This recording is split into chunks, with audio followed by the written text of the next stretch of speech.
As I indicated, I had a second job to do, and that had to do with the ruling. The ruling is in respect of the complaint of contempt that was brought against the minority leader, Honorable Osahin Alexander Kwamina Afenyo-Markin, member for Efutu and minority leader of the House. Honorable members, on Tuesday, 11th November 2025, this House received a formal complaint under Order 6 and 33 from Honorable Mahama Ayarga, Member of Parliament for Boku Central and Majority Leader. The complaint alleges that Honorable Osahin Alexander Kwamina Afenyo-Markin, Member for Efutu and Minority Leader, has engaged in conduct which, if substantiated, may constitute contempt of Parliament and a breach of parliamentary privilege pursuant to Orders 30 and 31-0 of our standing orders. The complaint arises from events said to have occurred during the sitting of the ECOWAS Parliament in Port Harcourt, Rivers State, Nigeria, from 25th to 28th September 2025. According to Honorable Ayarga, Honorable Afenyo-Markin attended that session of the ECOWAS Parliament in contravention of a duly adopted resolution of this House, which excluded his name from Ghana's delegation to that regional parliament. The complainant asserts further that this conduct amounts to an affront to the authority and dignity of Parliament, and accordingly invites the Speaker to refer the matter to the Committee on Privileges and Immunities for inquiry and recommendations to the House. Honorable members, as I indicated at the close of the Majority Leader's submission that day, the standing orders prescribe the procedure to be followed when allegations of contempt or breach of privilege are raised. It falls to the Speaker, in the first instance, to determine whether the facts disclosed in the complaint established a prima facie case warranting referral to the committee. Members recall that I deferred my ruling to the next day, and that was to be Wednesday, 12 November 2025. However, the pressures of business on the order paper made it impossible to deliver the ruling on that day. I am now in a position to do so. In considering this matter, I have reflected carefully on the facts alleged, the standing orders, and the relevant constitutional and statutory provisions governing 1, the authority of Parliament, 2, the binding force of parliamentary resolutions, and 3, the scope of Parliament's contempt jurisdiction. What is the nature and effect of a resolution of Parliament? Honorable members, a resolution of Parliament is a formal act through which the House expresses its collective will on a matter properly before it. Once adopted, a resolution becomes a binding decision of the House until it is rescinded, suspended, or varied in accordance with the standing orders of the House. A resolution, therefore, has continuing effect, and the Speaker, as the presiding authority, is bound to give effect to it. While the Speaker may clarify the scope or meaning of a resolution, he cannot amend, modify, or disregard it unilaterally.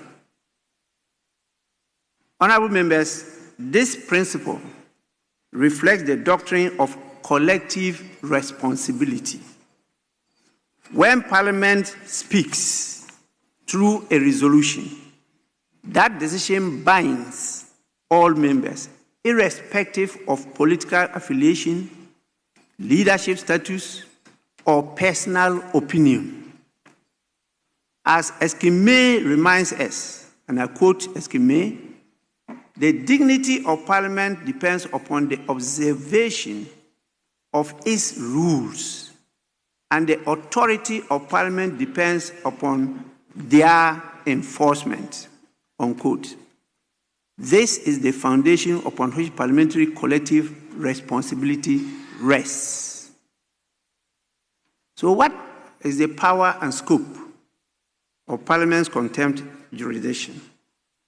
Contempt of Parliament refers to any act or omission that obstructs, impedes, or undermines Parliament in the performance of its functions, or which affronts its dignity, or tends either directly or indirectly to obstruct, impede, undermine Parliament in the performance of its functions, or affront the dignity of Parliament.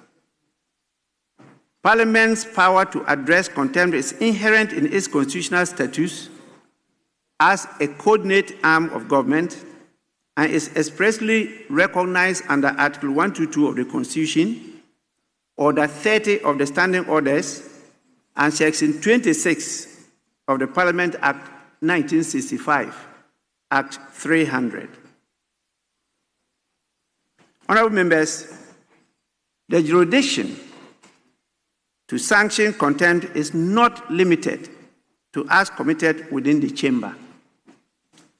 The relevant test is whether the conduct, wherever it occurs, has a direct or indirect tendency to obstruct, diminish, or bring Parliament into disrepute or ridicule. Parliament may therefore exercise its contempt jurisdiction over conduct occurring outside the presence of the House, where such conduct undermines the institution's authority or impairs its ability to give effect to its decisions. Honorable members, I note that the specific instances of contempt listed in the standing orders, such as disorderly behavior, deceit, or disobedience of an order issued by the presiding officer, do not expressly identify non-compliance with or disregard of a resolution as a distinct ground of contempt. A resolution, as earlier observed, is a decision of Parliament, not an order of the Speaker. There is therefore no express provision making its breach a stand-alone category of contempt. However, Section 26 of Act 300 makes clear that the enumeration of contempt grounds is not exhaustive. Parliament retains the right to treat as contempt any act that impedes its functions or affronts its dignity. Order 31A similarly contemplates conduct, whether specific or general, that brings Parliament into disrepute or undermines its institutional authority. It is within this broader category that the present allegation must be assessed. Honorable members, it is useful to consider what constitutes an affront to the dignity or authority of Parliament. Orders 30C and 31A prove directly or indirectly brings Parliament into disrepute or which undermines its authority, reputation, or dignity may amount to contempt. These capture behavior that, while not obstructing proceedings, undermines Parliament's standing, coherence, or credibility. An affront to the dignity or authority of Parliament may arise where a member's conduct A. challenges or disregards a valid act or decision of the House. B. diminishes the institutional authority of Parliament or the Speaker. C. undermines public confidence in the discipline, unity, or dignity of Parliament. Or D. brings Parliament into disrepute before state organs or external bodies. Unlike other specific grounds of contempt set out in the standing orders, this category focuses not on the place where the act occurred, but on its effect. Conduct that conveys the impression that Parliament's decision may be ignored without consequence qualify as an affront to dignity, even if committed outside the presence of the House. Democratic experience across the world teaches that institutions endure not by their formal design alone, but by the conduct of those entrusted with them.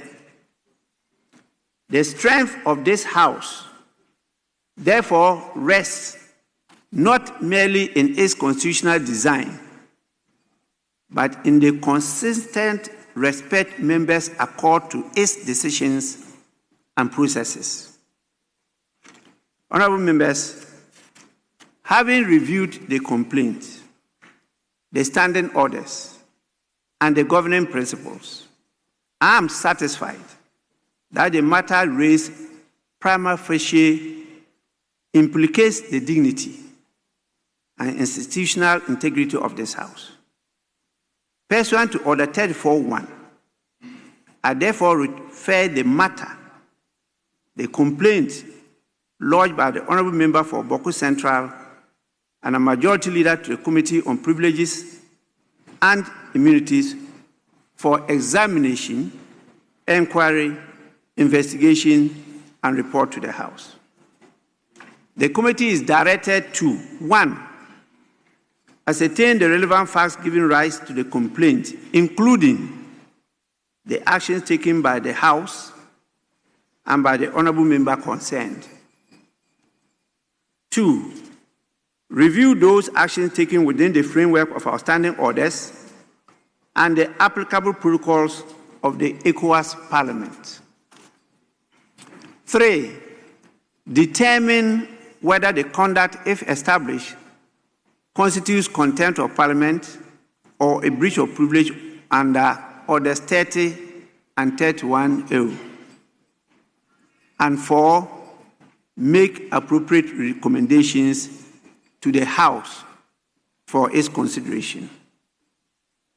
In conclusion, honourable members, whatever our political differences, the authority of Parliament rests on a shared commitment to respect its decisions and uphold the integrity of its processes. Allegations that a member has disregarded a decision of this House must therefore be examined with fairness, constitutional fidelity, and a clear regard for the institutional independence of Parliament.